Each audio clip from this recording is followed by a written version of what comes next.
Level 1. The Intern. You're 20. It's the summer between your junior and senior year. Your university posted one listing that mattered, and you read it the way you'd read a test result.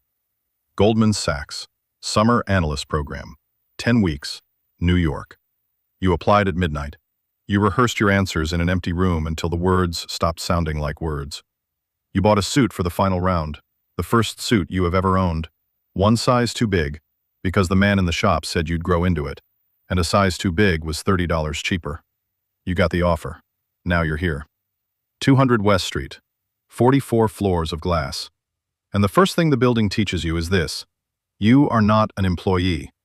You are an expense. The firm is spending $17,000 to watch you for 10 weeks and decide whether you're worth a real number. There are 80 of you. The same degree, the same grades, the same 4 clubs. None of it counts here. Nobody on the desk learns your name. For 10 weeks, you are the intern. It isn't unkind, it's just efficient. The job is to build models in a spreadsheet and not make mistakes. That's the whole job. You arrive before the analyst you report to, and you leave after him, and he does not leave before midnight. $17,000 for the summer. It sounds enormous until you divide it by the hours. But you didn't come for the money. You came for one sentence, and in week 10, they say it.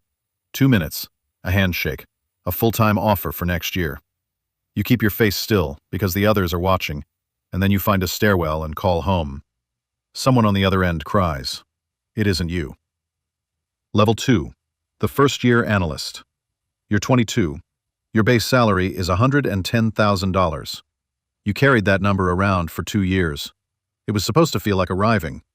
Then tax takes its share, and a $4,000 studio takes its share. You took the studio because it was the cheapest place you could walk to the office from, and the number that was going to change your life just quietly makes it manageable. You earn good money. You can't yet afford to live like someone who earns good money. Nobody tells you those are 2 different sentences. What you actually do is build pitch books, 60 pages of slides explaining to a chief executive why Goldman should be his bank. You build them from templates. At 2 in the morning, you're checking that every number matches the model. At 4, the associate writes to say the meeting moved up, and the logo on the cover is the old one. You stop noticing the difference between a Tuesday and a Saturday. The week becomes one long shift with naps inside it. In January, you get your first bonus, $40,000. For one afternoon, you feel like you've won something permanent. Then someone mentions the range, that bonuses this year ran from $35,000 to $70,000. And you understand you will never be told where in that range you landed. Everyone is ranked. Nobody is shown their rank. You just keep performing and wait to see if the number moves next year. You tell yourself the not knowing doesn't get to you. It gets to you. The contract is 2 years. At the end of it, you're promoted or you exit, to a hedge fund, to private equity. Everyone calls it exiting, as if everyone chose it. Some of them chose it, the rest were let go gently, and gave the story a cleaner name afterward. You decide you won't need a cleaner name. Level 3, the senior analyst. You're 23. Your base goes up to $125,000. You feel the raise for about a week. Your spending had already moved to meet it. It moved the day you knew it was coming. There's a first-year analyst under you now. He checks his work 3 times before he sends it, and it reminds you of yourself, and that irritates you in a way you can't quite defend. You check his work. The associate checks yours. The vice president checks the associate. Nobody, as far as you can tell, checks the managing director. You start to see the real shape of the place. Goldman doesn't run on brilliance, it runs on a ladder, and the ladder runs on an ordinary fear of being the name attached to the mistake, of being the one who went home while the deal was still alive. You're not afraid anymore. That's the part you didn't expect. The fear didn't leave, it cooled into something more useful. You're good at this now. And you're good at it in a way that has started, slowly, to rearrange you into someone an old friend would have to look at twice. Here's a detail that doesn't look important yet. Part of your bonus this year didn't come as money. It came as stock that vests over the next 3 years. Yours on paper, not yet yours to spend. Nobody explains it. It's just printed near the bottom of a statement, and you don't read that far down. Your promotion review is months away, and you already know the answer, because the managing director mentioned it to the associate, and the associate said it near you, in a sentence you were plainly meant to catch. That's how Goldman hands you good news. Sideways. Bad news, it delivers to your face. Level 4, the associate. You're 26. There were 2 years in between. Business school.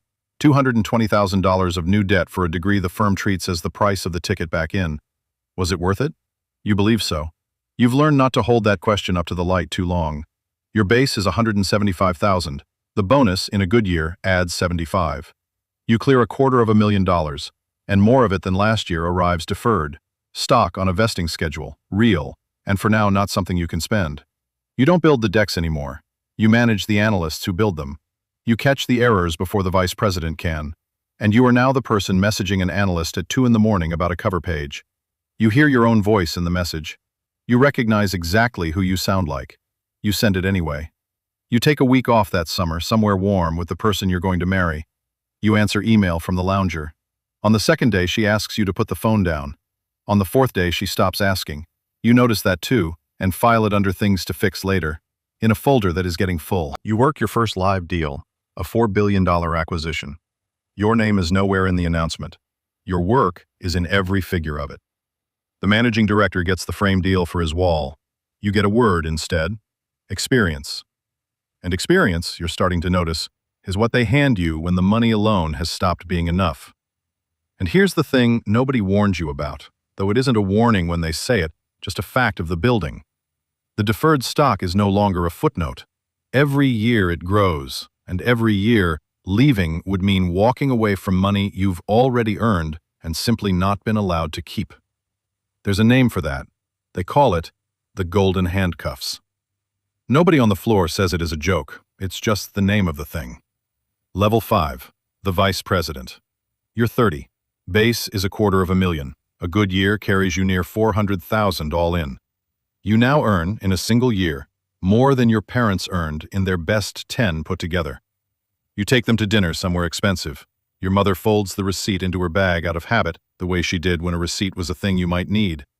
Your father is quiet in the room, the way a person is quiet in a place that wasn't built for him. You see all of it. You say none of it. Your job is execution. The managing director brings in the client. You run the deal beneath him. You have a team of 6. You know which of them folds under pressure and which one stays till morning without being asked, and you place them accordingly. They call this management. You can execute anything now. What you can't yet do is sell. The gap between you and managing director is built out of relationships, and relationships take more years than a review cycle gives you. So you start. The client dinners. Getting good at asking about a man's children in a way that sounds like you'll remember their names. The job above you isn't a harder version of yours, it's a different one. Yours is being right. Theirs is being trusted. And this is the year you quietly stop doing one particular sum. You used to run it, what walking away would cost, how much stock you'd forfeit, whether the numbers could ever come out clean. They never came out clean. So at some point, you stopped opening the file. You don't decide to stay, you just stop counting the reasons to go, and a thing you stop counting stops feeling like a choice.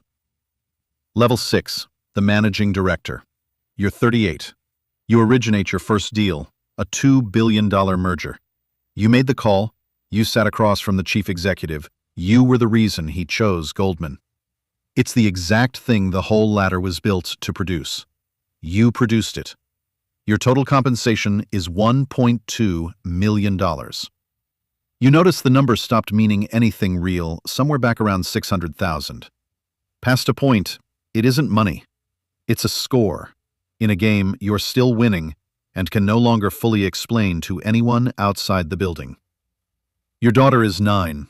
Somewhere in the last few years, she stopped asking whether you'd be at things. You noticed the asking had stopped before you noticed you'd been missing the things. She isn't angry.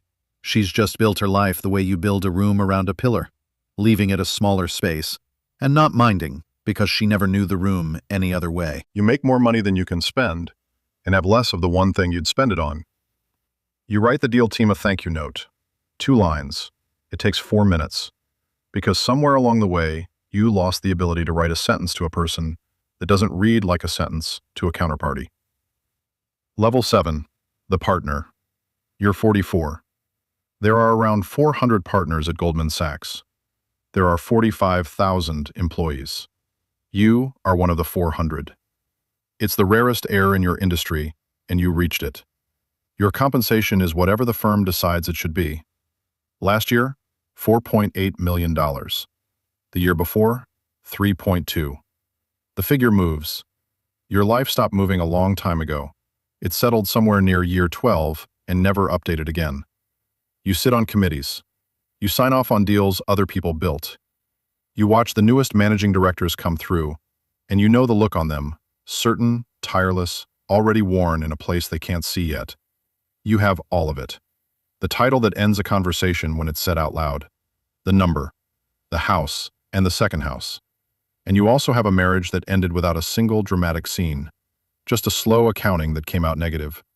A son who is kind to you on the phone the way you're kind to a former colleague. And a doctor who schedules your appointments closer together than he used to. You are the most successful version of the person who bought that first cheap suit. You're not certain the two of you would recognize each other. You don't know if it was worth it, and you've stopped waiting for that answer to arrive. The stopping is its own kind of answer. You try not to look straight at it. The firm doesn't need you to be happy. It needs the seat filled by someone who performs. That person exists. The firm will find them whether you stay or go. Right now, in a library somewhere, a 21-year-old is sending an application at midnight. Good grades, the right clubs, one internship that wasn't Goldman, the only line on the page that worries them.